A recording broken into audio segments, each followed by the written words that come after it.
Boa tarde a todos. Para quem nos assistir depois, pode ser boa tarde, bom dia, boa noite. Mas sejam todos muito bem-vindos ao nosso encontro da Sala de Estar de novembro. Já estamos aí no finalzinho do ano, na nossa última Sala de Estar, e com um tema tão importante, eleito por vocês, né, dentre os temas prioritários.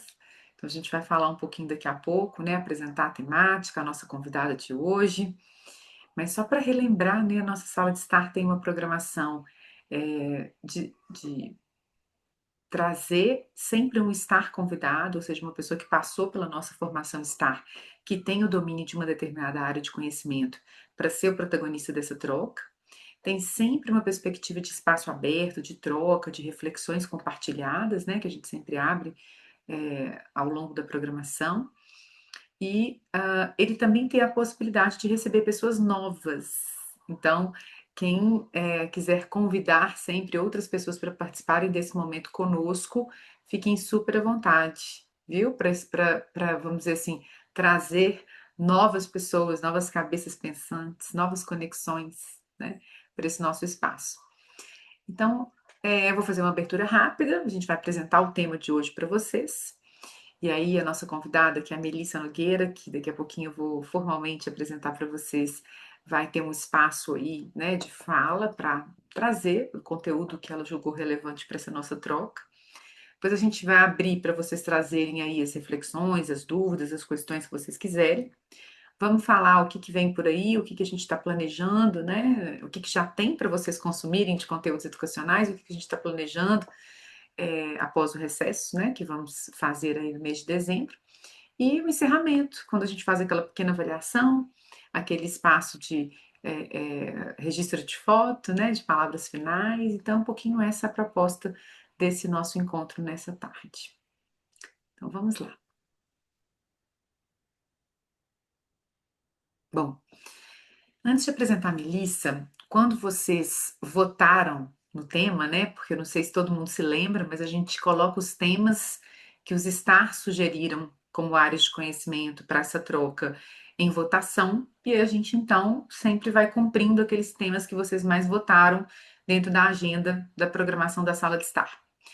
E quando vocês votaram no tema finitude, me veio muita possibilidade de troca, de conhecimento, de aprendizado. É, eu, tanto como uma mulher de 46 anos, que entendo a relevância dessa conversa nessa fase da vida, em outras fases da vida que não sejam já após 60, mas também para as pessoas que passaram dos 60.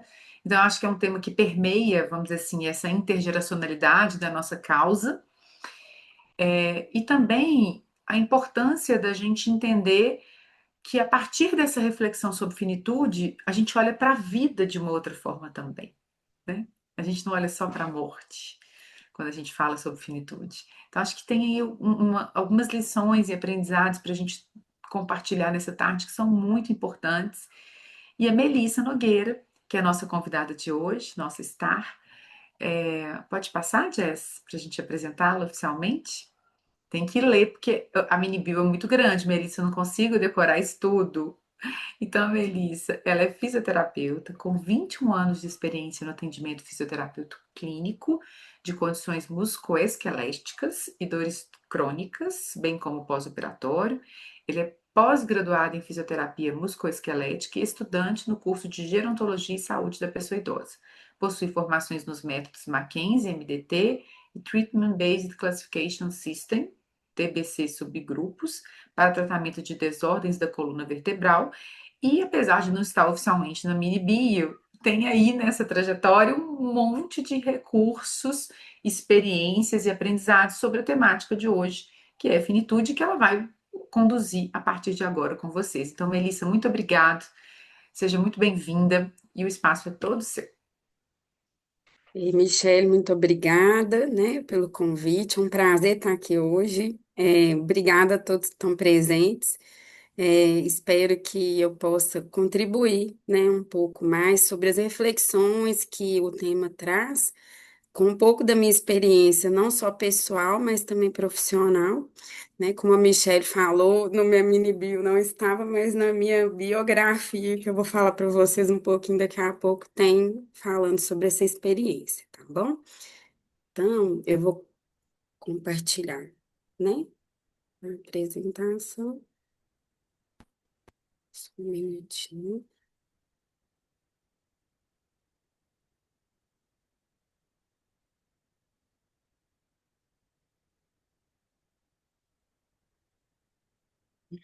Bom, então, como boa mineira que sou, eu quis começar, né, minha apresentação falando um pouquinho que eu cuido e escuto desde dos anos 2004, porque 2004, que é o ano que eu me formei, que me graduei, né, na fisioterapia, e a gente nunca vai ser apenas uma profissão, né, a gente que é da área da saúde, eu sempre pensei nisso, mesmo antes de me graduar, que a gente cuida de pessoas, né? Então, são pessoas cuidando de pessoas e pessoas escutando pessoas. Então, eu acredito que a maior ferramenta que um profissional da saúde pode ter em mãos é escutar, né? Então, é por isso que eu coloquei um pouquinho disso, assim, cuidando e escutando desde 2004. E com um boa mineira, né, e todos nós aqui, né, não perdemos o trem, eu queria me apresentar um pouquinho para vocês, né? Construir uma outra mini bio minha, né? Falando aqui sobre quem que é a Melissa na linha do trem. Então, meu nome, né? Ele é derivado de uma planta medicinal que é um importante calmante, que é a Melissa officinalis, né? Eu sou filha única, eu sou amante da vida, eu adoro recarregar as minhas energias na natureza. Eu aprecio a alegria e os sorrisos, adoro estudar ouvindo músicas instrumentais e nos momentos do meu lazer eu gosto de ouvir jazz e blues. E eu estou em formação ainda em palhaçaria e além disso também sou fisioterapeuta com atuação em dor crônica musculoesquelética, gerontologia, cuidados paliativos e oncologia. Então, um dos motivos de eu, né, poder dividir com vocês hoje a experiência que eu fui cunhando ao longo desses 21 anos de profissão. Então, hoje eu vim trazer para vocês, né, o que eu aprendi sobre esse tema, né, que é a finitude da vida, né? Então, eu gosto muito dessa figura, primeiro porque as cores do que a gente fala muito dentro dos cuidados paliativos, o roxo, né, ele simboliza muito essa transformação, essa transição, essa transmutação, né? Então, essa figura para mim foi bem sugestiva, que ela mostra esse caminho, né? Então, a finitude da vida, como a Michelle muito bem explanou, né? Ela também é uma forma da vida propriamente, né? Não é só o morrer. Então, eu gosto disso para a gente exemplificar essa travessia, né? Que a gente vai passar ao longo da nossa vida, né? Em várias situações. E aí eu queria convidar todo mundo que está aqui agora, só para a gente poder conseguir se ajustar, né, dentro dessa reunião, a fechar um pouquinho os seus olhos, sentar confortavelmente ou procurar uma posição confortável, né, onde vocês estão e respirarem. Sentirem o ar entrando das narinas, saindo pelas narinas. Tentarem acalmar a mente, acalmar o corpo, tentarem se conectar com esse momento de agora, para que a gente possa aproveitar o máximo possível tudo o que a gente vai vivenciar aqui hoje, nessa tarde. Então, eu gostaria que vocês imaginassem, né, esse momento para ajudar vocês a se relaxarem, imaginassem um momento na vida de vocês que foi muito significativo, que trouxe para vocês um acalento muito grande no coração, com pessoas que sempre foram muito importantes para vocês e que vocês puderam viver momentos muito felizes. E quando a gente abre os nossos olhos, eu gostaria que vocês continuassem sentindo no coração de vocês a experiência de rememorar um local, um momento, pessoas que foram importantes, que possam não estar mais presentes fisicamente com vocês hoje, mas que fazem parte da história de todos vocês. Eu agora convido vocês a abrirem os olhos devagar, para a gente poder conversar um pouquinho, porque lá vem história. Eu queria começar minha apresentação contando um pouquinho de algumas histórias que eu vivenciei com três pessoas muito importantes na minha vida. Essa primeira pessoa, que era o meu vô Lulu, ele chamava Luiz Saturnino, foi uma das primeiras pessoas que eu pude acompanhar uma experiência de finitude. O meu avô, ele faleceu quando eu tinha 9 para 10 anos de idade, e eu tive a possibilidade de experienciar os cuidados que foram feitos, né, com ele, ao longo desse processo de adoecimento e finitude que ele teve.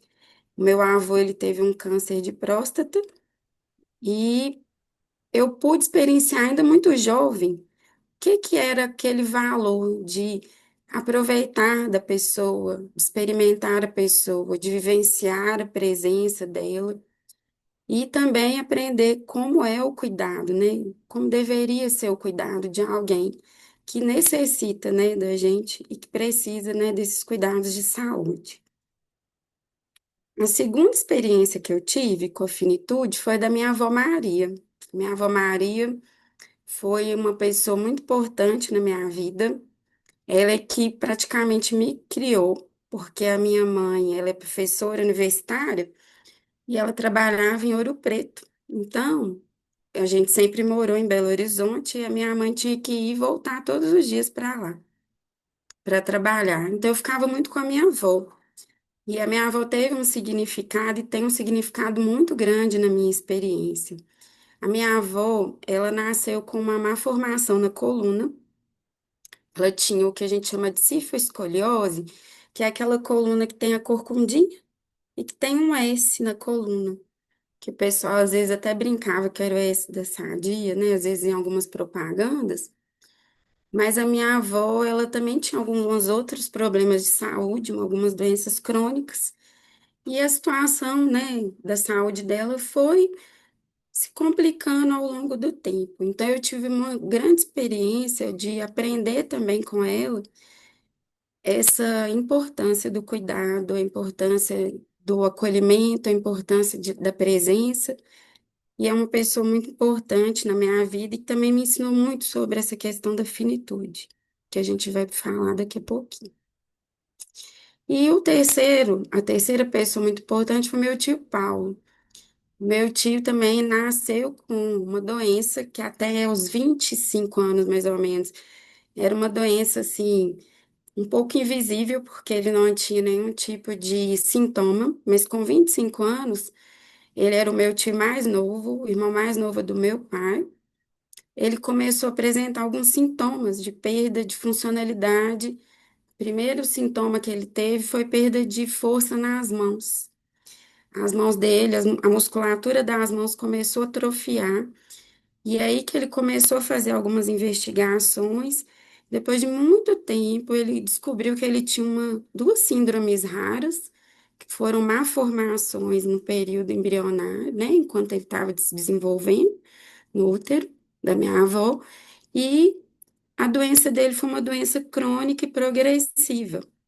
E talvez, eu acredito que dos três, o meu tio Paulo foi o que mais me ensinou sobre o valor da vida e sobre que a finitude, ela não é, né, o final de tudo. Ela também pode ser o começo de algumas coisas para muitas pessoas. Obviamente que eu falo isso não de forma a ser desrespeitosa com o sentimento, né, e as memórias de ninguém, mas é porque ele foi uma pessoa em vida que sempre me mostrou o valor da vida e que sempre, nunca teve medo da finitude dele e que ele acabou morrendo tentando o que poderia ser melhor em termos de tratamento para ele. Então, foi uma pessoa muito importante e é uma pessoa muito importante na minha vida. Então, todos três puderam me ensinar muito jovem, né, é, a trabalhar sobre o que seria essa finitude da vida.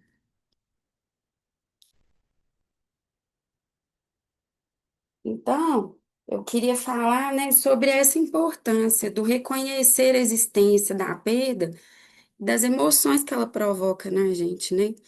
É, não tem como a gente perder alguém que é muito significativo para a gente, ou perder um emprego, ou perder, né, algo que a gente sonhou muito, que não cause, né, emoções e que não causem repercussões, né, tanto na nossa vida quanto em nós mesmos, né, como seres humanos.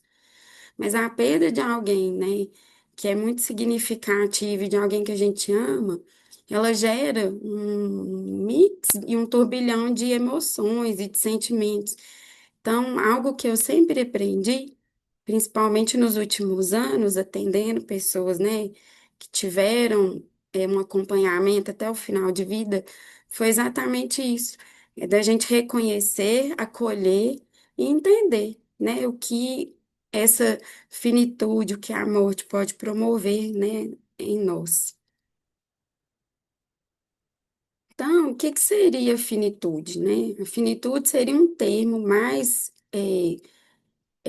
contemporâneo, se a gente puder dizer assim, que se usa para descrever a morte, né? Então, a morte é nada mais do que um processo natural que faz parte da vida, né? O meu pai é uma pessoa muito interessante, então desde menina eu sempre escutei ele falando sempre assim comigo, minha filha, para a gente morrer basta a gente estar vivo, né? E uma coisa que sempre me permeou, né, assim, a minha mente, é que desde menina eu sempre pensei muito sobre a finitude. Isso sempre foi uma conversa muito aberta dentro da minha casa. Meus pais sempre me falaram sobre desejos que eles tinham, sobre como que eles gostariam que fosse, funeral, como eles gostariam que fosse quando eles morressem. Então, mesmo com algumas dificuldades que eu apresentava, porque da primeira vez que eles me falaram sobre isso não foi nem um pouco confortável, mas eu acabei tendo que aprender e entender que isso era um processo. Mas o que eu sempre pensei e que eu tento, né, vivenciar hoje em dia é dentro desse processo, o que que eu quero mais viver? Eu quero viver mais a intensidade que a vida pode me promover até o último, né, instante que eu tiver com as pessoas, seja eu ou seja elas comigo, ou eu quero apenas viver pensando que a morte vai chegar, pensando num futuro que é incerto e às vezes perdendo as oportunidades de aproveitar aquele processo que ainda está presente, né? Então, é uma reflexão que eu gostaria até de levantar para a gente pensar aqui, né? A finitude, a gente não precisa falar dela só quando ela se aproxima, né? A gente pode e deveria, né, no caso, dentro da capacidade, da possibilidade que cada um consegue, expressar e poder colocar ela em pauta, né, para a gente poder conversar sobre ela. Então, acho que isso é muito importante, para que quando ela não chegue, ela não pegue a gente, como aqui em Minas a gente fala, né, de calças curtas, né? Obviamente que a gente nunca vai conseguir se preparar por completo para a morte, né? Acredito que, imagino que não tenha ninguém que consiga isso 100%. Mas é possível que a gente se prepare para esse processo quando isso acontecer, para que a gente não tenha um sofrimento tão intenso a ponto de que aquilo safe, né, a possibilidade da gente de vivenciar aquilo que ainda a gente tem de possibilidades durante a vida. Então, eu queria só dividir, né, um pouquinho disso e pensar, né, nesse processo do envelhecer e do morrer, né? Todos nós, né, estamos num processo de envelhecer desde o primeiro dia que a gente nasce, né?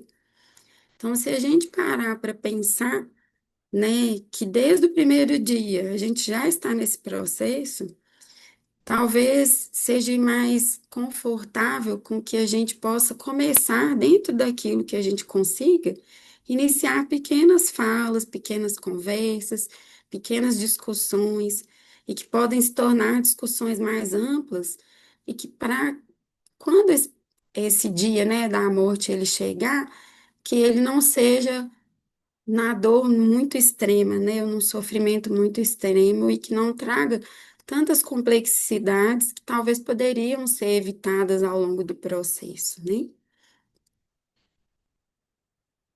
Então, eu trouxe, ficou um pouquinho pequeno, gente, mas é porque eu tentei pôr o maior possível, mas no material que eu compartilhei tem esse texto. Eu achei tão interessante.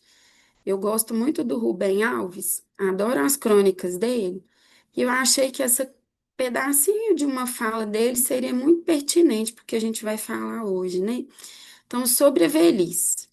Por oposição aos gerontologistas, que analisam a velhice como um processo biológico, eu estou interessado na velhice como um acontecimento estético, como um acontecimento estético. A velhice tem a sua beleza, que é a beleza do crepúsculo. A juventude eterna, que é o padrão estético dominante em nossa sociedade, pertence à estética das manhãs. As manhãs têm uma beleza única, que lhes é própria, mas o crepúsculo tem outro tipo de beleza, totalmente diferente da beleza das manhãs. A beleza do crepúsculo é tranquila, silenciosa, talvez solitária. No crepúsculo, tomamos consciência do tempo. Nas manhãs, o céu é como um mar azul, imóvel. No crepúsculo, as cores se põem em movimento. O azul vira verde, o verde vira amarelo, o amarelo vira abóbora, o abóbora vira vermelho, o vermelho vira roxo, tudo rapidamente. Ao sentir a passagem do tempo, nos apercebemos que é preciso viver o momento intensamente. Tempus fugit, o tempo foge. Portanto, carpe diem, colha o dia. No crepúsculo, sabemos que a noite está chegando. Na velhice, sabemos que a morte está chegando. E isso nos torna mais sábios e nos faz degustar cada momento com uma alegria única. Quem sabe que está vivendo a despedida, olha para a vida com os olhos mais ternos. Bem, Alves. Então, eu queria, com esse pedacinho do texto dele, fazer a gente refletir, né? Para que a gente possa olhar para a vida da gente cada vez com mais ternura, cada vez com mais amorosidade. Eu entendo que todas as pessoas que estão aqui hoje, né, já estão nesse processo de tornar isso mais realidade, né? Então, eu acho que nós estamos no caminho certo. Então, eu falei que eu ia falar um pouquinho também do que eu aprendi, né, com a finitude da vida, né? Aprendi sobre o autocuidado. Quanto é importante a gente cuidar da gente, né? Eu tenho a impressão de que pessoas que possam ter tido a experiência de viajar de avião, ou que às vezes não tenham viajado, e que já escutaram outras pessoas falarem sobre, né, viagens de avião, às vezes os comissários de bordo sempre falam, né? Se o avião passar por uma turbulência, máscaras de oxigênio vão cair sobre as nossas cabeças, e eles sempre falam uma coisa muito importante. Primeiro coloque a máscara em você, para depois você colocar a máscara nos outros, né? E eu precisei aprender isso com muita delicadeza, às vezes até com um pouco de dificuldade, porque eu tinha mais facilidade em cuidar do outro do que de mim mesmo. Mas quando a gente começa a trabalhar com a finitude, a gente começa a entender e olhar com um olhar muito mais carinhoso também para o nosso próprio processo e entender que a gente também pode aproveitar, né, o trajeto, o caminho, né, e não apenas pontos, né, dele.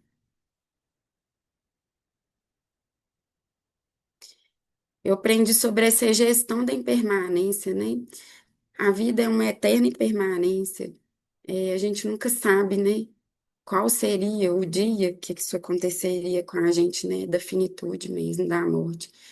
Então, é aprender o que que eu posso fazer de melhor durante essa caminhada, durante esse percurso, né? Eu aprendi também, né, muito sobre dignidade. O que que realmente é a dignidade, né?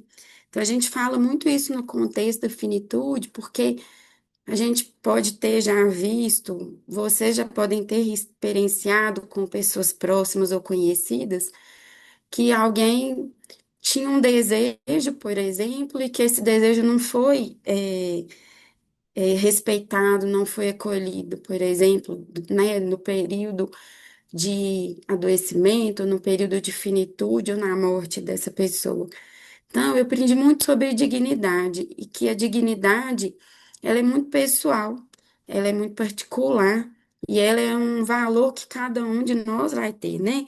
Então, eu peguei só uma colinha aqui para falar, né, da dignidade, esse conceito dela, né, que seria essa percepção do valor que as pessoas possuem sobre si mesmas e que ela é influenciada pela forma como nós nos sentimos e como nós nos vemos aos olhos dos outros.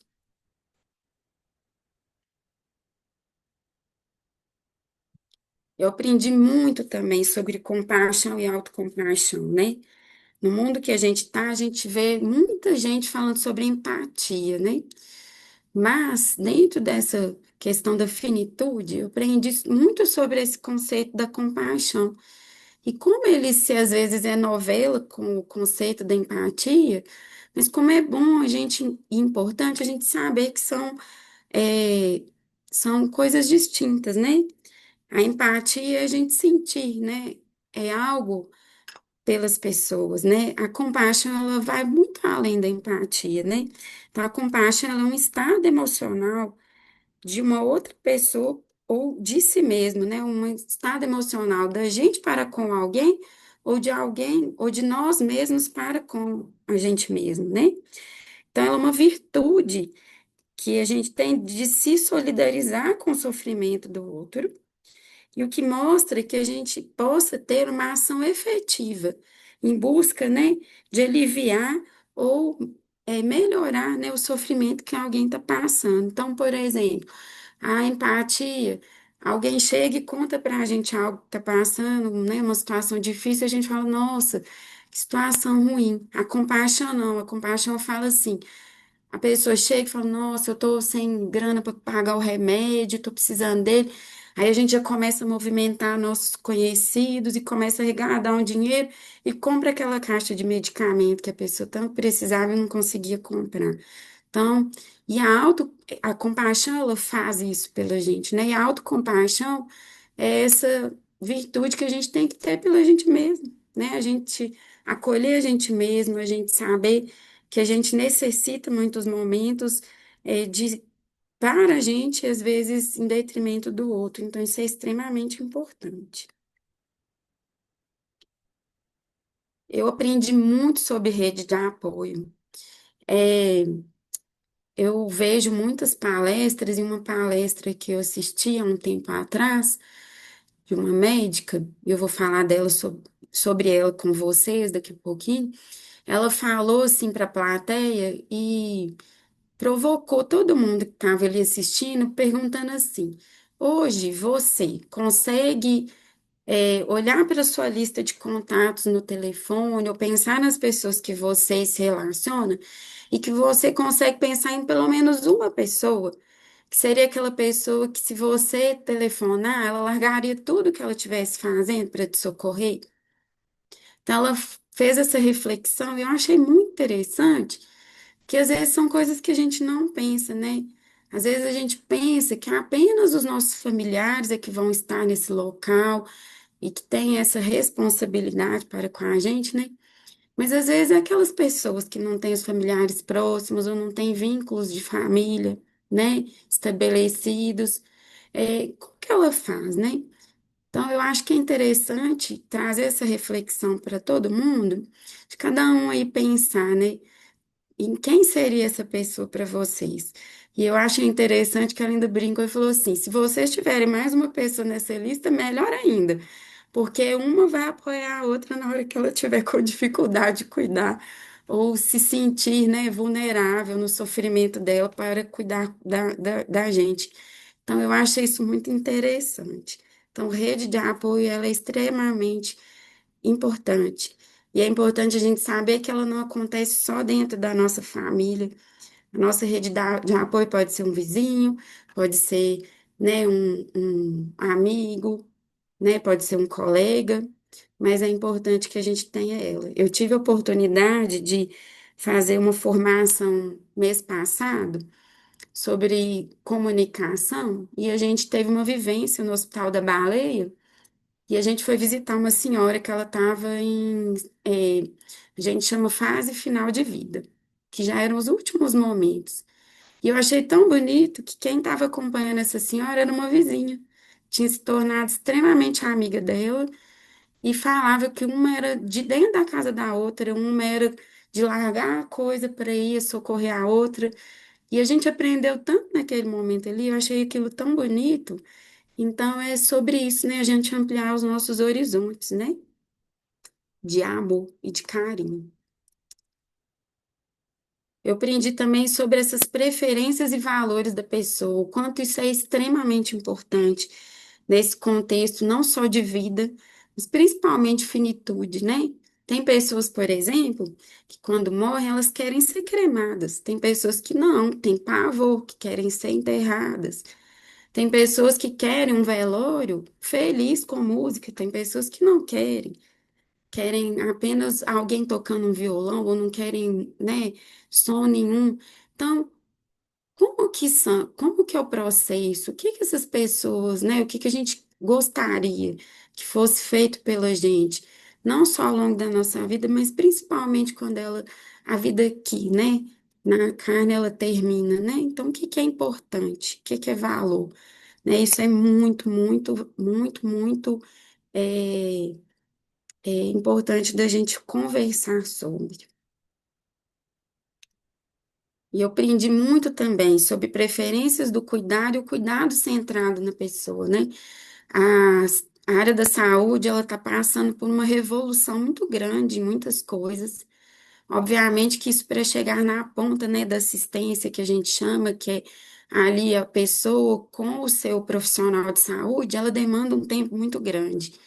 Até ser pesquisado, até ser entendido e até ser colocado em prática, né? Mas isso é algo que eu já faço há muito tempo na minha prática clínica, na minha vida pessoal, de entender o que que a pessoa prefere no cuidado dela.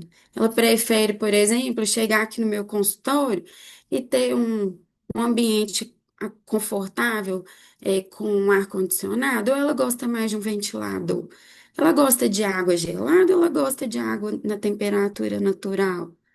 Ela gosta de um som mais calmo, ela gosta de um lugar mais agitado. Isso tudo vai fazer diferença, né, quando a gente vai cuidar da pessoa. E esse cuidado centrado na pessoa é exatamente a gente entender o que é importante para ela e utilizar isso que é importante para ela, junto com o nosso conhecimento, para que isso se torne uma experiência ainda melhor. E isso na finitude, no processo de morte, é extremamente importante. Eu aprendi sobre tomada de decisão compartilhada, que é exatamente a gente entender, né? Eu falo que eu sou uma facilitadora de saúde, para além de ser fisioterapeuta. Por quê? Porque eu tenho conhecimento técnico, mas eu também preciso entender que a pessoa tem as preferências dela. Então, como que a gente vai fazer um elo entre uma coisa e a outra? É conversando, é discutindo, é falando do que, por exemplo, a ciência me mostra que é melhor em termos de eh, tratamento, por exemplo, da fisioterapia, mas às vezes aquilo que a ciência me fala não é a escolha que a pessoa tem. Então, é a gente compartilhar isso, né? Conversar sobre isso e decidir qual que é o melhor caminho de tratamento para a pessoa. Não é apenas o profissional chegar e impor aquilo que ele entende que seja o melhor para ela. É trazer o que a pessoa tem de mais valor e importância para a decisão do tratamento dele. Eu aprendi sobre respeito às escolhas da pessoa, né, que é muito, muito importante.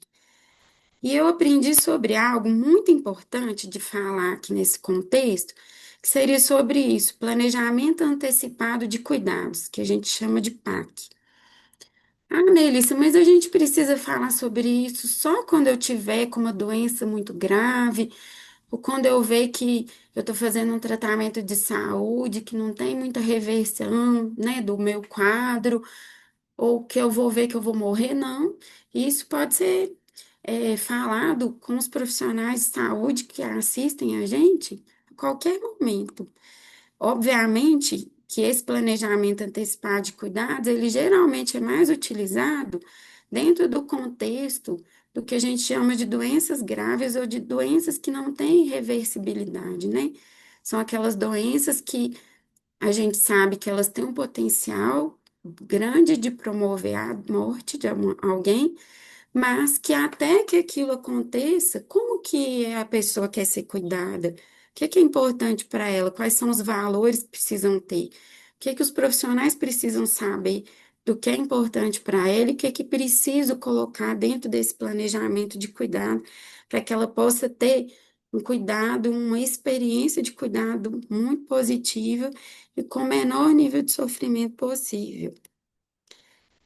Então, o que que é esse planejamento, né? Ele é um instrumento no qual a gente documenta valores, objetivos e preferências de saúde de uma pessoa para o seu futuro. Então, ele não é necessariamente um instrumento para o presente, ele é feito no presente, mas pensando ao longo do tempo, né?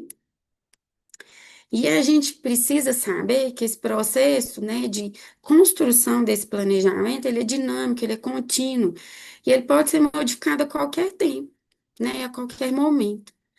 É, e ele visa garantir que os desejos, né, os seus desejos e preferências sejam respeitados, mesmo quando você não tem a capacidade de tomar decisões sobre ele a sua saúde, né? Então, por exemplo, pessoas que têm uma demência, algo que afeta a capacidade dela tomar decisões por ela própria, esse plano de cuidados ele vai ser muito importante para auxiliar nos profissionais saberem como que aquela pessoa gostaria de ser cuidada, né? E qual que é a importância desse processo, né? O importante dele é que ele deve ser discriminado no prontuário médico, no prontuário de saúde da pessoa, porque digamos que a gente tenha um profissional ou profissionais que cuidam da gente mais de perto, que são os nossos profissionais elegidos, mas pode acontecer algum imprevisto, alguma intercorrência que a gente chama, né? E se eu precisar de um outro profissional para cuidar de mim, se aquele meu profissional não estiver disponível, né? Então, é bom que isso esteja registrado, porque a outra pessoa, né, o outro profissional, quando pega esse processo, esse planejamento, ele vai conseguir ver, olha, isso aqui é importante para ela, então eu preciso e devo seguir e respeitar isso, né? Os profissionais da assistência, eles devem deixar também a prescrição dos cuidados no prontuário. Então, por exemplo, o médico prescreveu uma medicação, isso deve estar constando no prontuário, para que se um outro profissional precisar, né, assistir em algum momento, ele saiba exatamente o que aquele colega prescreveu e o que foi concordado com a pessoa de que seria importante para que ela continuasse, recebendo de cuidado, né? E as decisões, né, que envolve a saúde, né, o tratamento de saúde, eles podem ser registrados na DAV. Então, eu vou falar um pouquinho da diretiva antecipada de vontade, do procurador de saúde, do testamento vital, que são coisas que eu acho extremamente importantes para a gente falar nesse tema da finitude e que geram muitas dúvidas, muitas confusões em termos, né, de termos mesmo da palavra. Então, As diretivas antecipadas de vontade, né, as DAV, o que que elas são? Elas são um documento único. Então, se eu falar em diretiva antecipada de vontade, é um único documento que vai nortear outras partes junto com ela. Então, ela é um documento único que contém instruções por escrito da manifestação de vontade da pessoa para os seus cuidados, da manifestação, né, de vontade da pessoa, dos seus cuidados, para os seus cuidados e tratamentos de saúde. E a ADAV, no Brasil, ela ainda não possui uma legislação específica para sua regulamentação, né? Mas ela é reconhecida pelo Conselho Federal de Medicina desde o ano 2012. Porém, vários advogados, assim, quando a gente conversa, eles sempre sugerem que elas sejam registradas em cartório de notas para conferir mais eh, consistência e mais segurança jurídica para a pessoa e para quem for ser o procurador de saúde daquela pessoa, né? Então, apesar da gente não ter essa legislação específica, se você faz a sua, né, diretiva antecipada de vontade, tem ela registrada, o seu médico ou o seu profissional de assistência, né, principalmente para o médico, ele deve registrar isso no prontuário. Porque se você necessitar de um outro profissional te atendendo, esse profissional ele tem que, se isso estiver registrado em prontuário, em cartório, ele tem que seguir à risca, dentro das possibilidades de tratamento, né? Aquilo que você trouxe como desejo. O seguir à risca, gente, eu coloco, mas excetuando casos, por exemplo, que a nossa legislação não aceita, como legislações em outros países falam sobre suicídio assistido, sobre eutanásia, que não, a eutanásia é aquela morte promovida e que precisa de uma outra pessoa para que ela aconteça. O suicídio assistido, você tem uma pessoa às vezes com você, mas quem faz o processo todo é a própria pessoa. Então, isso é muito importante da gente dizer, porque isso tem diversas discussões acerca do mundo todo, mas aqui no Brasil, se alguém colocar, por exemplo, na diretiva antecipada de vontade dela, que numa situação de extremo sofrimento, por exemplo, uma pessoa que está vivendo há anos na cama, não tem funcionalidade, ela quer é, é, ter a oportunidade de fazer eutanásia, o médico pode negar, porque isso não é constado na legislação do Brasil. Mas, por exemplo, se eu estou na cama, se eu tenho uma intercorrência, eu já estou doente há muito tempo, a minha doença não tem reversibilidade, e aí eu tenho uma piora do meu quadro e preciso de ser entubada. Mas às vezes eu não quero ser entubada. Então, naquela diretiva antecipada de vontade, eu posso colocar essa manifestação de vontade minha.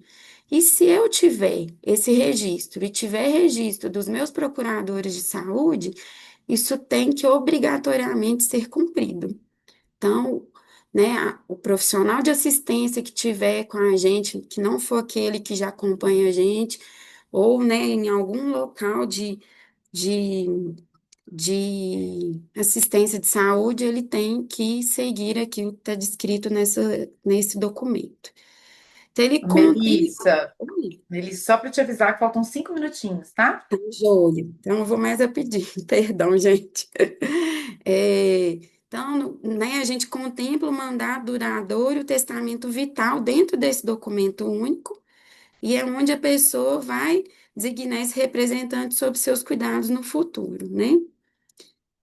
Então, esse mandato duradouro, ele é esse documento no qual a pessoa vai nomear esse um ou mais procuradores de saúde, para que, em caso de incapacidade ou permanente ou temporária, eles devem ser consultados pelos profissionais de saúde, especialmente os médicos, quando eles tiverem que tomar alguma decisão sobre tratamento ou não tratamento. O testamento vital, então, ele é parte da diretiva antecipada de vontade, então, ele é esse documento que, quando a pessoa é considerada capaz, perdão, gente, Ela define os cuidados, os tratamentos, os procedimentos da saúde que deseja ou não para si mesmo em caso de enfermidade terminal. E a ferramenta que eu queria mostrar para vocês aqui rapidamente, que a Sociedade Brasileira de Geriatria e Gerontologia desenvolveu, é esse aplicativo que chama Minhas Vontades, o que importa no final. Ela tem alguns passo a passos, né?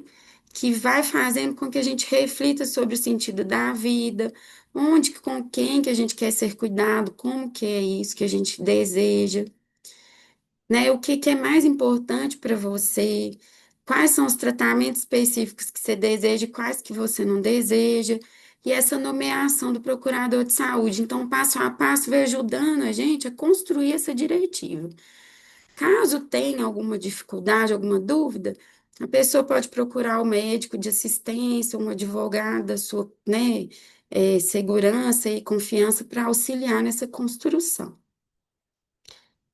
E eu queria falar rapidamente aqui sobre os cuidados de fim de vida, que ele contempla, né, esse conforto, garantir o bem-estar, o respeito às decisões, o escutar, a compaixão, planejar e mediar conflitos. Não é só a vida que gera conflitos, né? Às vezes o processo de morte gera conflitos e conflitos muito dolorosos dentro de um processo já doloroso. Então, é algo bem complexo. Então, cabe a gente também auxiliar em todo esse processo. E dentro disso, a gente tem uma ferramenta que seria uma área de atuação que são os cuidados paliativos, né? Então, o que que seria o cuidado paliativo? Paliativo vem da palavra proteção, né? Que seria esse manto que os antigos cavaleiros usavam para se proteger das tempestades, que seria o pálio, né? E aqui eu trouxe só uma pequena, né, informação, né, de que o cuidado paliativo, ele é para indivíduos de todas as idades com sofrimentos importantes relacionados à saúde, devido a doenças graves e principalmente para pessoas próximas ao final de vida. Então, se eu tenho uma doença crônica que pode afetar, né, a continuidade da minha vida, eu posso ter acesso ao cuidado bem específico, desde o diagnóstico até mesmo desde o diagnóstico, não precisa ser no final ali da minha vida, né? Então, o OMS atualizou o conceito, uma abordagem que melhora a qualidade de vida dos pacientes adultos e crianças e de suas famílias que enfrentam problemas associados a doenças com risco de vida. Essa aqui eu queria falar rapidamente para vocês, é a Dame Cecily Saunders. Ela foi assistente social, enfermeira e médica psiquiátrica. Ela tem um livro que chama Velai Comigo, né? E ela conta sobre experiências que ela teve acompanhando pessoas em final de vida. E ela fala um conceito muito importante dentro do tratamento da dor, principalmente nesse processo de finitude, que a gente chama de dor total, que é a gente considerar que a dor, ela tem vários, várias partes. Tem a dor emocional, tem a dor psicológica, a dor social e a dor também física, propriamente dita.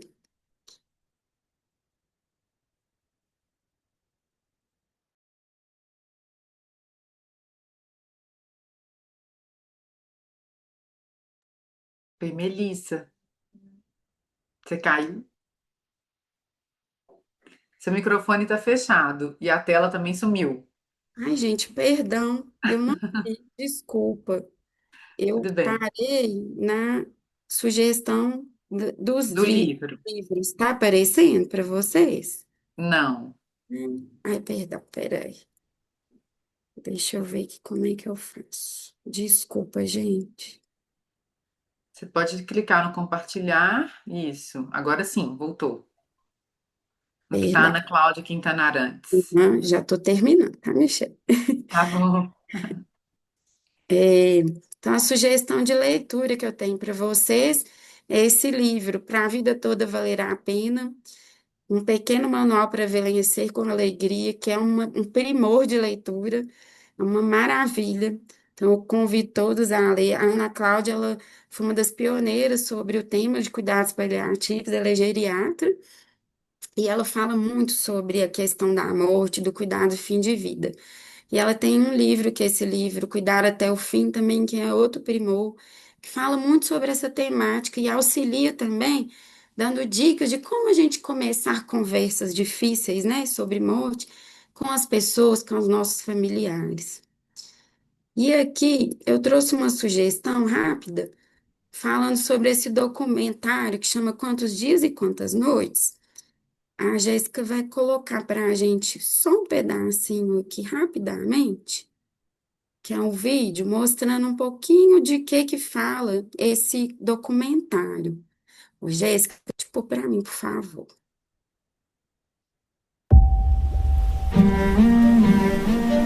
A gente trabalhou tanto para viver mais, mas eu quero acrescentar vida aos dias ou eu quero acrescentar simplesmente dias à vida? Abre o olho. A coisa mais importante deste século vai ser envelhecimento. Esse negócio de envelhecer é engraçado porque quanto tempo tem uma vida inteira? Será que tem a ver com o tempo cronológico? Dizem que a pessoa que vai viver 150 anos já nasceu. Quais são as condições que a gente está oferecendo para essa pessoa viver? Onde ela vai viver? Como falar de longevidade nesse contexto? O primeiro direito ameaçado que nós temos é o direito à vida. A gente resiste por pura teimosia de viver. A gente vive porque gosta de viver e gosta do que faz. Não precisa estar doente, não precisa estar morrendo para você dar valor na vida. É mais gostoso você viver uma vida que respeita a morte. Porque ela vai chegar. Você precisa se preparar para estar vivo no dia que ela chegar. Se você começa a se preparar para a longevidade aos 20, é melhor do que aos 30. Se não começou aos 20 ou aos 30, começa aos 40, aos 50, aos 80. Quanto mais cedo, melhor. Mas nunca é tarde demais.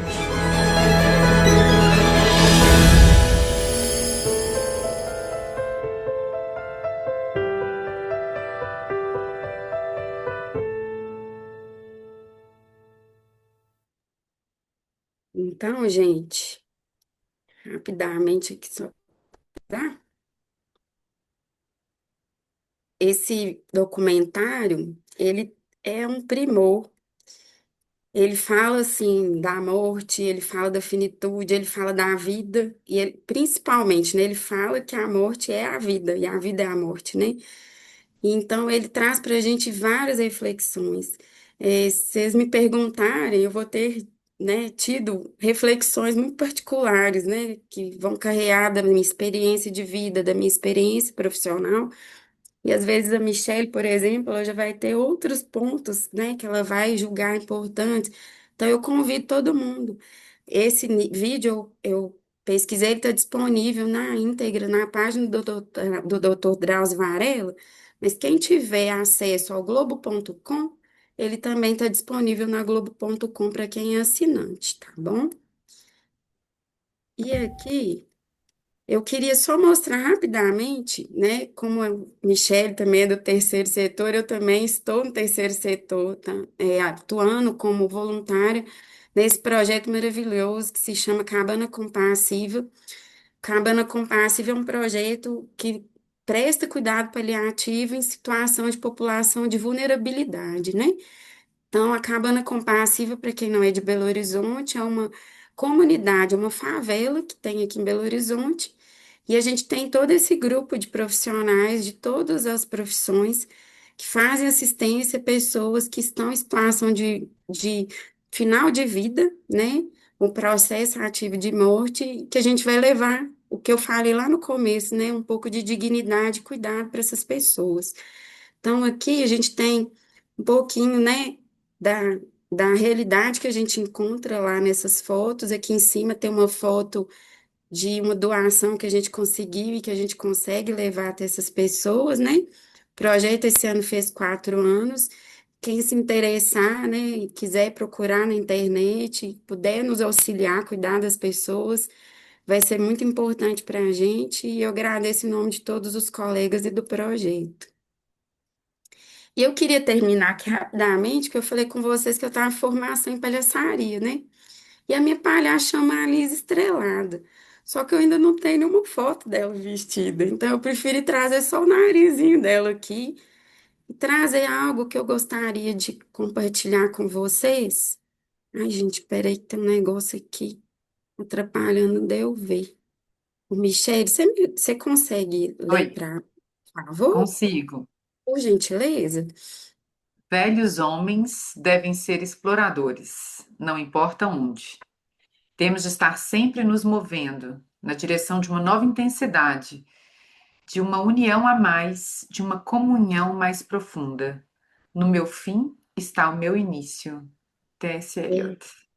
Esse é um poeta, eu achei essa frase dele, assim, muito, ui, perdão, muito pertinente, né, para o nosso encontro.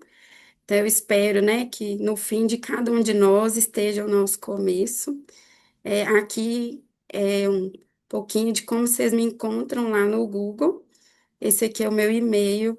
Estou à disposição. Se vocês, mesmo depois, né, do nosso bate-papo aqui, tiverem alguma outra dúvida, quiserem me contactar, estou à disposição para todo mundo. Queria agradecer e pedir desculpas por ter passado um pouquinho do meu tempo. Tudo bem, Melissa, foi ótimo. A gente que agradece.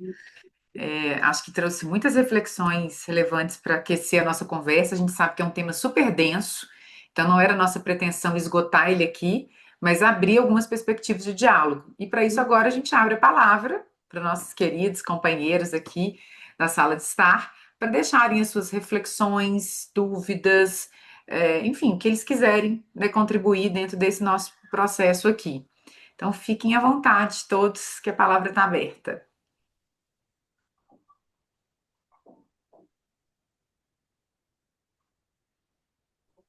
Eu quero agradecer. Eu fui uma que pedi esse tema Uhum. e fiquei impressionada assim dos vários termos, né, que a gente tem. Realmente é uma ciência, né? Assim, Com que bom certeza, que está sendo levado, né? Assim, a gente está tendo acesso por assistentes sociais, terapeutas, assim, realmente sensíveis. Porque eu ficava assim, como é que vai abordar esse assunto, né? Assim, e você foi com muito tato, né, Melissa? Muito bom, assim, foi entrando a partir de você e foi. Então, assim, estou muito agradecida. Tentei anotar os termos, né, técnicos, A e gente vai mandar os realmente. slides, tá, Júnia? Ah, isso que eu ia pedir mesmo, porque eu acho que é muito importante mesmo, sabe? A gente ir familiarizando, né?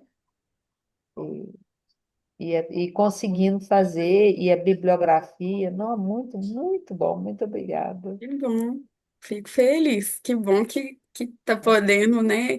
É um tema muito amplo, né, Júnior? E é Uhum. bem delicado mesmo da gente falar, né? Da gente ter essas conversas, né? Mas é importante que a gente fale, né?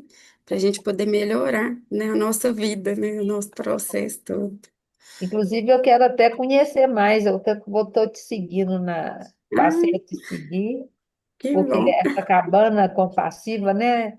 A cabana Isso, do Pai Tomás, isso. inclusive eu sou da Regional Oeste, em Ah, que BH, e ela é joia. da Oeste. Isso Então, eu mesmo. queria realmente conhecer o trabalho de vocês, né? Ah, Porque eu não sei se eu sou conselheira da cultura e sou da hum, medicina idosa também pela Oeste. uhum, uhum.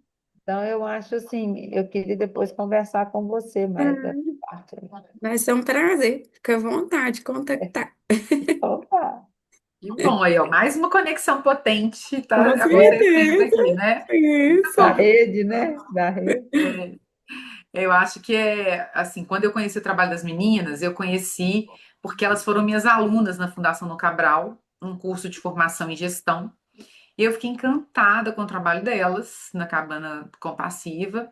Na verdade, só para vocês entenderem, existem outros lugares no Isso. Brasil onde esse trabalho acontece. Isso. Aqui é o Cabana Compassiva, mas no Rio de Janeiro eu esqueci o nome, mas tem É um nome lá, favela compassiva. Favela Hoje- Compassiva, que eu conheci o representante num evento, a gente estava junto num Uhum. evento no Rio de Janeiro. Então, é importante a gente ver esse movimento para o país, o quanto isso é relevante, porque a base do nosso país, ela não está representada aqui hoje. né? As pessoas que estão dentro das favelas, das vilas, numa situação, né, de comunidades de muita potência, mas de desafios das mais diversas naturezas, financeiros, estruturais, etc. E aí, quando a gente pensa no fim da vida, para esse público que enfrentou durante toda a vida uma série de senões na sua existência, é um trabalho ainda duplamente mais relevante. Então, acho que todo mundo que pudesse se conectar e apoiar de alguma forma, acho que é um trabalho belíssimo, totalmente voluntário e gratuito que é feito na comunidade. Então, parabéns também por isso, viu, Melissa? Obrigada, obrigada. E, Júnior, que bom que você gostou. Faço frutos aí que vocês se falem e Aham, com continuem certeza. essa conexão, viu? Bom, eu vou seguir porque nós temos já 4 mãozinhas levantadas aqui na fila, tá, pessoal? Então, a gente vai fazendo perguntas objetivas ou colocações objetivas para dar para todo mundo falar. Minha querida amada Nancy, Cá estou eu. tudo bem, amor? Tudo em paz, sim. Um pouco emocionada, mas faz parte, né? Eu quero parabenizar aí a Melissa e sempre a rede, né, trazendo esses problemas aí bem pertinentes, né, que é a finitude, e ela disse bem, quando a gente está esperando essa finitude, né? E quando a gente não espera, né? E ela acontece, né? Então, a gente tem que tirar leite de pedra, né? Para poder suportar, porque você acaba ficando até sem saber como que aquilo tudo aconteceu, né? Porque tinha cuidado, se tratava e tudo, e de repente, pronto, acabou, né? Então, são momentos muito difíceis da gente tratar, porque existe N meios de uma finitude, que é como ela disse, a finitude, tenho os 3 livros dela aqui, ó. Os 3 livros aqui. Que bom! Esse aí é um maravilhoso também. Morte onde vale a pena viver.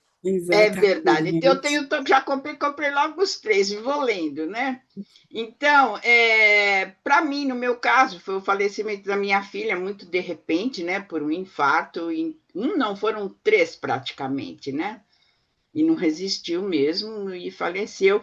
Então, ficou o trauma, porque a finitude, todo mundo espera. A única certeza que nós temos é essa, né? Do falecimento, da gente se terminar e ir para um outro mundo, um outro meio de vivência, né? Não mais nessa na carne, mas sim em energia, né? E luz também.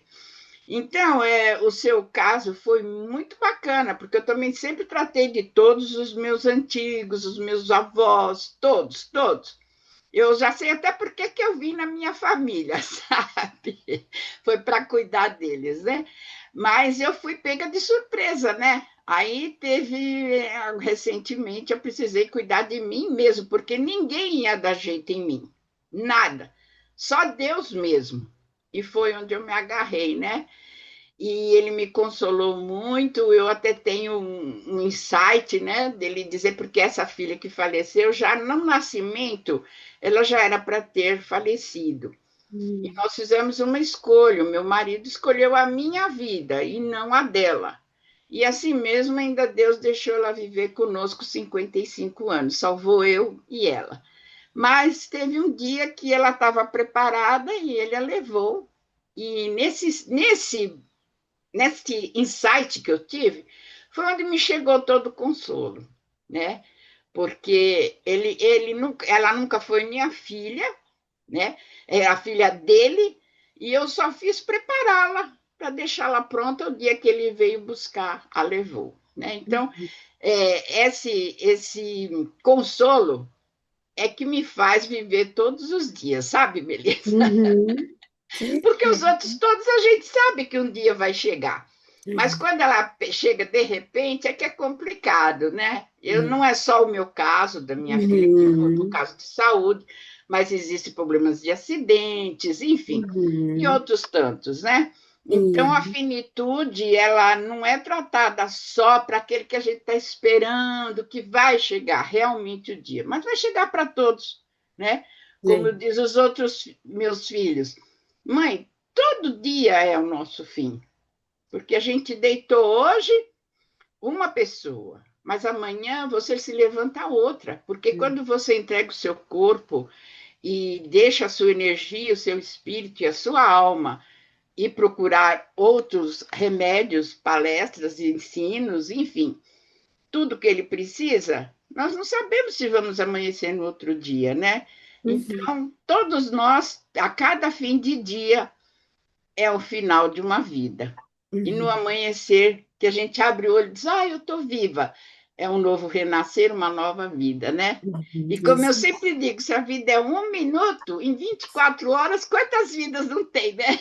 É isso mesmo. É isso aí, Melissa, muito agradecida. É só um adentro aí da sua palestra, que foi maravilhosa, e mostrar um pouquinho daquilo que a gente não espera e acontece, né? Muito agradecida, vou deixar as outras meninas aí todas falarem também as partes delas aí, tá bom? Muito grata, parabéns, viu? Parabéns. Obrigada, eu que agradeço, Nancy. Foi muito bem colocado, né? Que realmente todas as finitudes, né, elas vão gerar, né, um potencial de sofrimento, cada um dentro da sua maneira, né? Sim, Eu verdade, sinto verdade. muito, né, pela perda da sua filha, mas que bom que você pôde usufruir dela 55 anos, né? Mas nós estamos felizes, sabe por quê, Melissa? Eu estando bem e feliz, ela também está bem e feliz e evoluindo tanto quanto eu. Por isso já é um universo, né? Nós estamos sempre trocando energias, né? Então a morte existe na carne, né? No espírito e na alma jamais, tá bom? Exatamente. Muito obrigada, Nancy. Nada. Muito bom, Nancy. Obrigada por dividir essa inspiração conosco, né? A gente, às vezes, está aqui mais focada no aspecto racional da história, mas quando a gente vem com o aspecto espiritual, é uma outra dimensão que vale até a gente colocar numa pauta da sala de estar. Verdade, né? verdade. Como que essa questão da espiritualidade é tão importante para a gente entender todas as dimensões da vida, né? Obrigada, viu, Eu querida? costumo dizer, Michele, que sem você ter uma luz, pelo menos, da espiritualidade, está impossível você viver no mundo atual. Então, se a gente não esmiuçar um pouquinho que seja, abrir um pouquinho o olho que seja para a espiritualidade, tá difícil você conseguir sobreviver no mundo atual, não está fácil. Então, eu acho que é um tema que realmente deve ser trazido e discutido assim abertamente. Obrigada. Obrigada. Tchau. Paula Chacon. Olá. Tudo bem? Saudade, Paula. Saudade de todo mundo. Eu quero parabenizar a Melissa, muito legal as coisas que ela trouxe. Agora, parabenizar a Nancy. Que legal, Nancy, que presente que você ganhou de viver 55 anos com a sua filha. Não era para ter vivido nada e viveu 55. Muito legal isso. Mas como tem que ser rápido, gente, eu fiquei lembrando aqui, por isso que eu quis falar, hoje, a finitude, ela passa pelo cuidado, né? E a gente tem, hoje, 3 políticas que garantem esse cuidado. Quer dizer, sempre foi garantido na Constituição, mas hoje reforçado por 3 políticas que eu acho que é importante a gente conhecer, para a gente saber dos nossos direitos no final da nossa vida. Então, a gente tem a política de cuidados, né, que é o importante, a gente saber que nós temos esse direito a ser cuidados, né, não só pela família. A gente tem a política do Alzheimer, que também perpassa o final da vida, e a política de cuidados paliativos, que é o cuidado ao fim da vida. Então, acho que é importante a gente conhecer, especialmente essa última, porque se a gente vivenciar algum momento de final de vida conosco ou com nossos familiares, a gente saber quais direitos nós vamos acionar. A gente tem direito a uma equipe de cuidados paliativos para nos acompanhar. A gente sabe disso? Então, eu acho que é só dizer dessa questão de a gente buscar os nossos direitos o quanto antes, né? Para a gente poder garantir que que a gente seja bem cuidado nesse momento da vida. Era só isso. Obrigada. Obrigada, eu. Obrigada, Paula. Eu acho que tem uma colocação que a Paula traz, que é importante a gente conhecer nossos direitos, mas também é importante a gente reconhecer que, infelizmente, basta pegar o Estatuto do Idoso, que foi a primeira regulamentação assim, mais densa que a gente teve, o governo não consegue entregar isso para toda a população brasileira. Então, eu acho que a gente saber e cobrar nossos direitos é importante, mas aí vem a sociedade civil, que muitas vezes atua nessa política não entregue para a sociedade, tentando visar essa garantia de direitos através de outro lugar. Então, acho que é muito importante a gente ter essa possibilidade de refletir que, primeiro, que tudo isso existe, segundo, que se eu precisar acessar meus direitos, eles existem, como a Paula falou, e se por algum motivo não for possível acessar esses direitos, que a gente possa buscar no meio privado, para quem tem condição, na sociedade civil organizada, para quem não tem condição, essa visão de um tratamento digno para aquilo que, né, que a gente tem direito a exercer. Então, só para dizer isso, assim, que entre ter o direito e a garantia do direito, a gente tem um pouco de lacuna em muitos Sim. lugares, né? É só isso que eu queria chamar a Então, atenção. assim, são políticas muito novas também, né, Michele? A estruturação da lei, ela é muito nova. E lembrando, né, gente, o nosso país é um dos piores lugares para se morrer, né? Então, a gente precisa conhecer nossos direitos para cobrar. À medida que a gente cobra, a gente vai fazendo as coisas irem acontecendo. Devagar, mas vai fazendo, né? Isso. É isso. Muito Obrigada, Paula. Sandra, tudo bem? Oi, gente, tudo bem?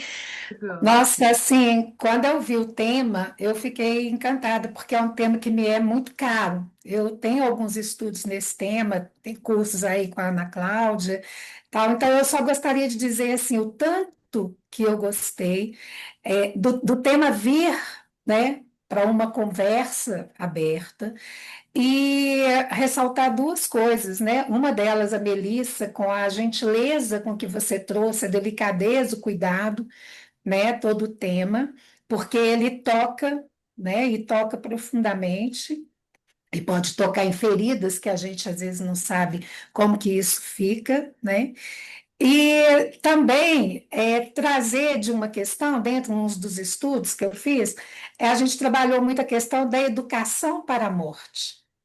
E esse pensar em educação para a morte ou para o processo do morrer, olhando para isso que a Nancy trouxe, que é cada dia é um dia, é uma morte e é um início do dia, uma vida. Né? E as nossas mortes do dia a dia.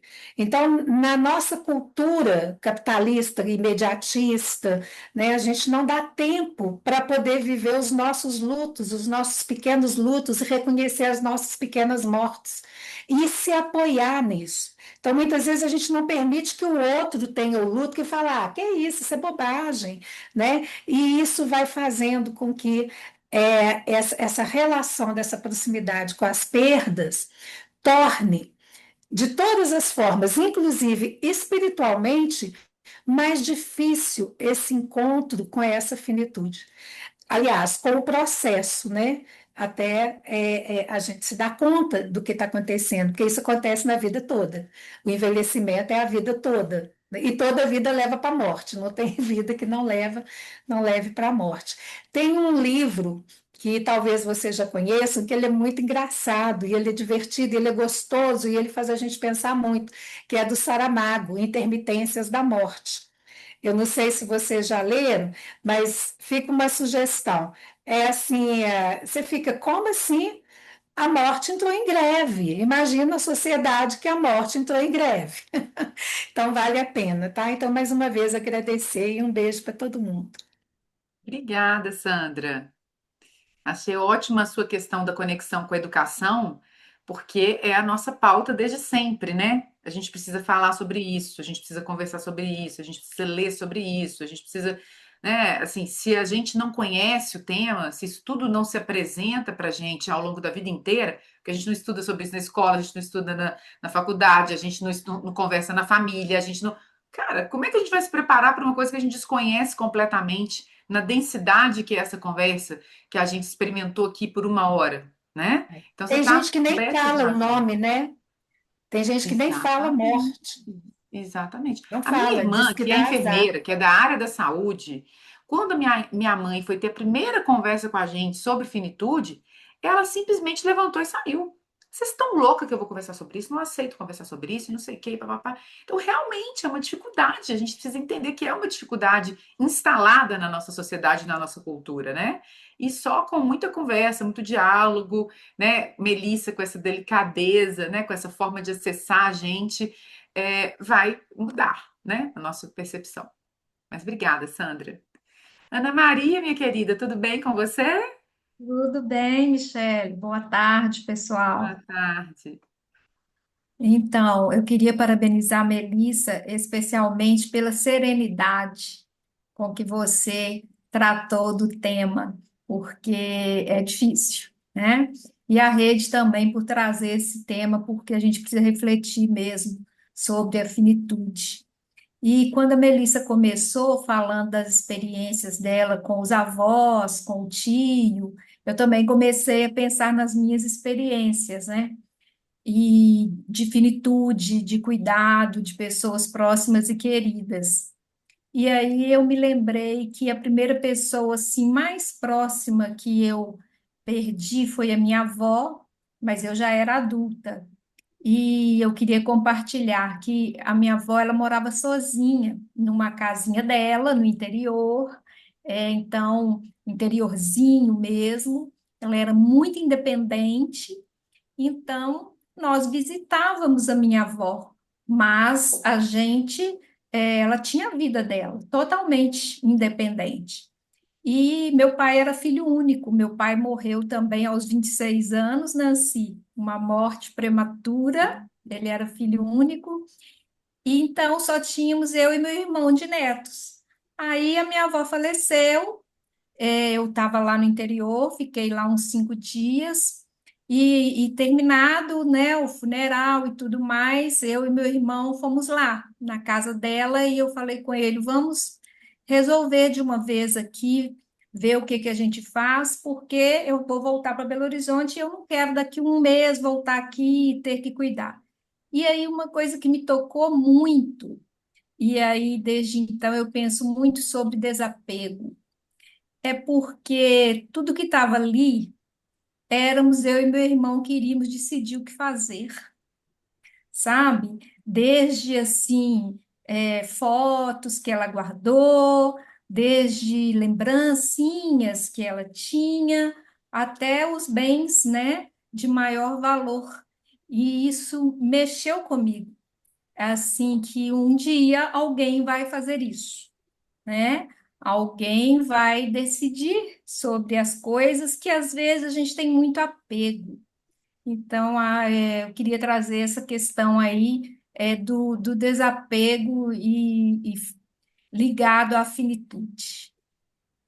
Ok? Muito Era bom. isso. Melissa, quer comentar? Muito obrigada, viu, Ana Maria, pela sua partilha, né? Acolho com muito carinho. Obrigada. Que bom que foi tocante, assim, com delicadeza, né? A minha ideia, né, no começo, quando eu fui pensando em como eu ia falar, foi exatamente essa, né? Porque realmente é uma coisa difícil, né?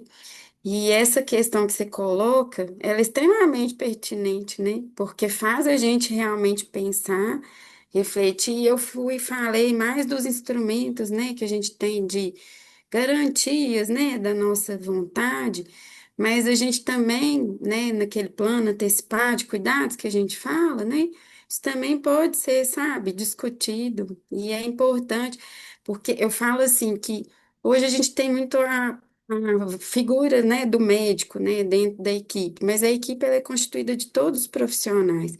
E eu tive a oportunidade, dentro das formações, participar de uma reunião familiar de uma pessoa que tinha um câncer, estava fazendo um tratamento, já estava em cuidado paliativo, e aí a psicóloga ela estava fazendo a mediação ali, né, entre os irmãos, a família. E realmente foi interessante que nesse momento eles colocaram sobre isso, né? Sobre até essas questões, né, materiais. Então, nesse espaço, né, que a finitude, às vezes, ela pega a gente mais de cheio ainda, né? Porque ela pega a gente naquele lugar que a gente fala assim, nossa, mexer com isso vai ser muito difícil mesmo, né? E eu acho muito importante a gente fazer essa colocação e falar sobre isso, sabe? É muito mesmo importante.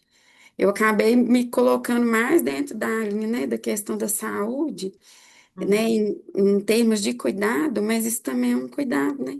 Para com a saúde de quem é o cuidador, digamos assim, né? Vocês estavam ali num local de familiar que precisaria cuidar não dela, mas, né, daquilo que ela deixou de memória, né? E Então, acho que o que a Ana trouxe também, Melissa, que me fez refletir aqui mais ainda, foi quando ela começou contando que foi uma lição de desapego para ela. Então, o que que a gente, ao longo da vida, está fazendo nessa nossa forma acumuladora de pensar? Não é ser irresponsável, porque eu já vou passar para o Arnaldo, daqui a pouco não, mas gente, mas tem que poupar, tem que fazer um investimento futuro. Não é disso que se trata. Eu estou dizendo é quando a matéria mesmo, a acumulação, se já chegar em casa que as pessoas têm 350 mil pratos e não sei o que, papapá. Quanto a gente é acumulador com várias coisas nesse curso da vida, para quê? Né? Ou as pessoas que não usam as coisas, vocês já viram isso? Ah, ganhei isso aqui, 50 anos de casada, eu nunca usei, ganhei no meu casamento. Vai usar quando? Entendeu? Então, é isso, assim, eu acho que essa visão materialista, ela limita muito a nossa vida, né? E eu acho que é um ponto importante que a Ana traz também. Então, muito obrigada pela reflexão. E vou passar para o meu conselheiro Arnaldo agora encerrar a nossa rodada de reflexões aqui. Bom dia, né? Boa tarde para todos Boa vocês. tarde. Vou demorar nem um minuto, não, Michele. Fique à Eu queria vontade. contar uma história que aconteceu comigo quinta-feira. Eu Hum, até o outro lado da finitude. Eu fui lançar o meu livro para as pensionistas. uhum, Pensionistas da Secretaria da Fazenda são todas acima de 80 anos, né? Que são viúvas e tal. Então, eu não conheci o marido delas, não trabalhei com eles. Mas chegou uma mais nova lá, de 70 e poucos anos. Aí eu perguntei para ela o nome do marido dela, para saber se eu tinha trabalhado com ele e tal. Então, ela falou o nome e tal. Eu falei, pô, não tinha certeza e tal. Eu falei, você tem uma foto dele? Aí ela procurou, não achou a foto dele. Aí o filho dela estava lá, um filho de 30 e poucos anos e tal, procurou a foto, e tal, não achou a foto. Eu fiquei muito, isso me mexeu muito comigo, assim, pô, será que depois que minha finitude, 5 anos depois, 10 anos depois, ninguém tem nem a minha foto? Eu fiquei assim, sabe? Eu fiquei, não sei, foi uma sensação muito estranha. Eu queria ver o que que a Melissa falaria disso, sim. Tá vendo? Assim, com 10 anos, ninguém. Olha, e ela continua vivendo com a aposentadoria dele, né? O filho, os bens que ele deixou e tal, mas nem uma foto ela tinha dele. Eu fiquei muito chateado. Né, uau, Melissa? O que você acha disso? primeira coisa assim que eu posso te falar é que eu acolho, né, o desconforto, né, e o que você sentiu, né? É muito complexo, né? Como que isso toca, né, para cada um de nós, né? Eu gosto sempre de avaliar as coisas por um espectro um pouco maior, tá? Eu já tive a oportunidade de vivenciar com pessoas que às vezes não têm, né, memórias de quem elas amavam muito. É um paradoxo, sabe? Às vezes, para elas, ver, né, a figura da pessoa que era muito importante para elas gera um sofrimento recorrente, sabe? Então, eu já experimentei pessoas que aconteceu isso que você disse, né? Por exemplo, a pessoa faleceu hoje, aí amanhã a pessoa já chega e começa a retirar todos os pertences daquela pessoa, porque às vezes ela está ali num momento de um sofrimento tão extremo que ela não dá conta de lidar nem com o que é memória, que mesmo que seja boa, né? E que seja memória daquela existência da pessoa, ela não consegue lidar, sabe? Eu entendo que isso gera, né, um desconforto, uma tristeza muito grande na gente, né? Mas eu entendo também que às vezes isso faz parte de processo, sabe, das pessoas, tanto que hoje em dia a gente fala, por exemplo, quando a gente vai estudar sobre o luto, né? Se fala hoje sobre o luto complicado, que eles dizem, né? Então, por exemplo, tem essas pessoas que às vezes se desfazem das memórias, mas tem aquelas pessoas que se agarram a ela e não se desfazem delas de maneira alguma, sabe? Então, eu penso que, assim, talvez se eu puder te, né, te dar uma sugestão, e se ainda tiver contato com essa pessoa, talvez abrir uma conversa, né, e entender o porquê que para ela teve esse tipo de, né, de ação. Que aí às vezes você vai conseguir entender um pouco o porquê que ela pensou, por que que a ação dela foi nesse sentido, né? E às vezes você vai conseguir, às vezes, entender o lado dela e conseguir, né, apaziguar, às vezes, um pouco essa emoção, esse sentimento que trouxe para você, né? Não sei se isso te auxiliaria muito, né? Porque é muito particular, mas talvez seria algo que eu poderia te sugerir como uma forma de melhorar esse sentimento que isso te causou, né? Eu não sei se isso vai fazer sentido para você ou não, mas talvez é o que eu poderia te sugerir. Tem uma coisa, Melissa, complementando aí que o Arnaldo traz, que uma vez a doutora Carla Giacomin, que todos vocês já conhecem, né, que já esteve com a gente várias vezes na rede, ela contou uma história de um paciente que estava em fase também final, assim, terminal, no hospital, e que o pessoal estava ligando para a família ir ver, para a família ir ver, para a família ver, e nada da família ir ver, nada da família veio, e um belo dia ela foi e falou, não, deixa eu ligar para esse povo aqui, que absurdo, não sei o que, não sei o que. E a filha contou que foi uma vida de violência, uma vida de abuso, com todas as irmãs, com a mãe, etc. Então, aquela surpresa nossa de, poxa, como assim, não vai ver? É porque a gente não está vendo o que foi também a história de vida daquela pessoa, a gente não sabe o que está por trás. Não estou dizendo que não justifica, não estou dizendo que não há perdão, que nada disso, tá? Eu só estou dizendo que o que às vezes parecia óbvio, na verdade não era óbvio, porque tinha uma história por trás não contada que as pessoas não sabiam. Mas, Arnaldo, pode ficar tranquilo que você está eternizado na rede de longevidade, tá? Então, daqui a 20 anos, 30 anos, alguém fala: ah, o Arnaldo fez isso, tem foto dele nas redes sociais, tem vídeo dele com a gente, e tá assinado no Estatuto Conselheiro. Então, fica de boas que aqui tá garantido. Arnaldo, deixa eu falar alguma coisinha aí para você. Dá uma Rapidinho, licencinha bem Nancy, rapidinho para a gente fechar. Mas eu não, eu tenho a lembrança dele junto comigo sempre. Tanto é que não arrumei outro companheiro, Deus levou e eu cá estou esperando o dia de voltar. Mas eu precisei mudar de cidade e de casa, com uma malinha, com as coisinhas que mais eu necessitava, e vim-me embora se eu quisesse ter uma vida melhor e abrir a minha cabeça para vir ficar com a minha filha, porque se eu continuasse aonde eu estava, com certeza eu não estaria mais aqui. Então, foram traumas, muitos traumas, uns em cima dos outros, e tudo lembrava. Eu escutava até vozes, eu não tinha tranquilidade, tanto que aqui já eu tenho eles comigo sempre, não é uma foto, se bem que eu tenho, viu, Arnaldo? Anda comigo até, mas não é a foto que faz a lembrança, porque a gente traz dentro da gente tudo aquilo que ele foi, ou ela foi, no caso, né, na nossa vida, faz parte da gente, né? São almas gêmeas, né, que se unem pela vida inteira, eu para ele para mim, e tudo bem, não tem nada que substitua, né? Mas às vezes a gente, num momento de comemoração, às vezes não quer comentar ou não quer falar para não quebrar aquela hegemonia da comemoração que estava tão bacana com o lançamento do seu livro, né? Então, há toda uma educação, uma elegância aí de comportamento que a gente tem que relevar, né, Arnaldo? Mas a gente não esquece, não, viu? Eu também não esqueço de nenhum de vocês, nenhum. Vocês moram no meu coração. Aliás, a rede foi que me fez balançar aqui até hoje. Até hoje eu vivo na rede balançando assim, ó.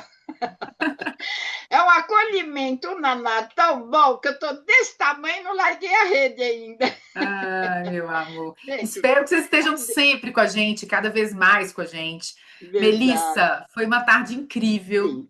Muito obrigada por Obrigada. tudo que você trouxe. E não só o que você trouxe tecnicamente, mas o que você trouxe da sua alma, do seu sentimento, da sua Verdade. forma de expressar, né? Assim, acho que a gente teve um gostinho do que pode ser uma conversa mais aprofundada e mais aprofundada ainda sobre esse tema, mas fica esse gostinho que eu falei de quero mais. Vamos falar mais sobre isso, né? Muito obrigada, viu? Eu que agradeço, Michele. Foi muito prazeroso, gente. Muito obrigada. Obrigada pelas colocações, obrigada pela paciência. Que bom que teve uma repercussão positiva. né? Que bom que a gente está terminando, né? Uma conversa delicada, né? Com um sorriso no rosto. Então, isso para mim Exatamente, traz uma exatamente. significância Muito muito bom. grande, viu? É. Muito Vamos fazer obrigada. nossa avaliação em 30 segundos aqui. Vai aparecer na tela para vocês, como a gente sempre faz.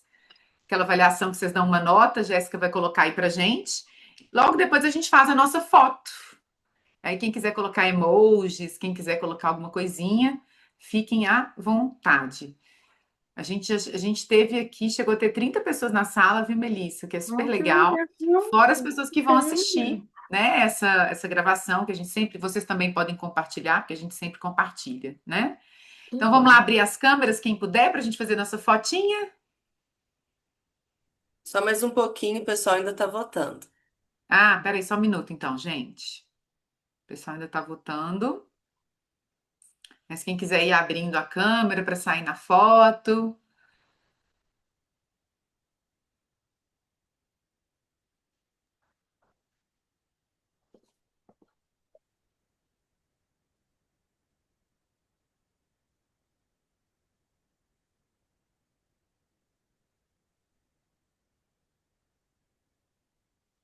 Pronto, Jess? Pronto. Então vamos para a foto agora, pessoal. Eu vou colocar um emoji de coração aqui.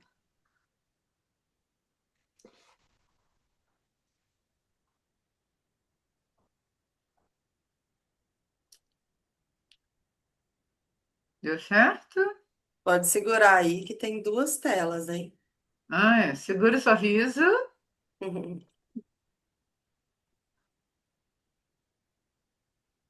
Prontinho, pessoal. Obrigada. Muito bem. Pessoal, a gente vai fazer nosso recesso de fim de ano, que a gente também merece férias, né? Descansar um pouquinho.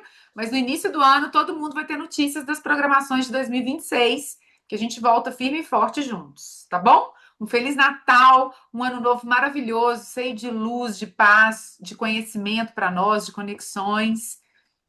Beijos, Para amamos todos nós, vocês. muito grata, viu, pelo Beijo, ano gente. Feliz maravilhoso aí. Natal. Feliz Obrigada, Natal, gente. bom ano Melissa, para valeu todos. demais. Tchau, tchau. Obrigada. Tchau, Abraço para gente. todos. Beijo. Tchau, Tchau. tchau, Tchau, tchau. gente. Abraço, abraço. Ai, que bom.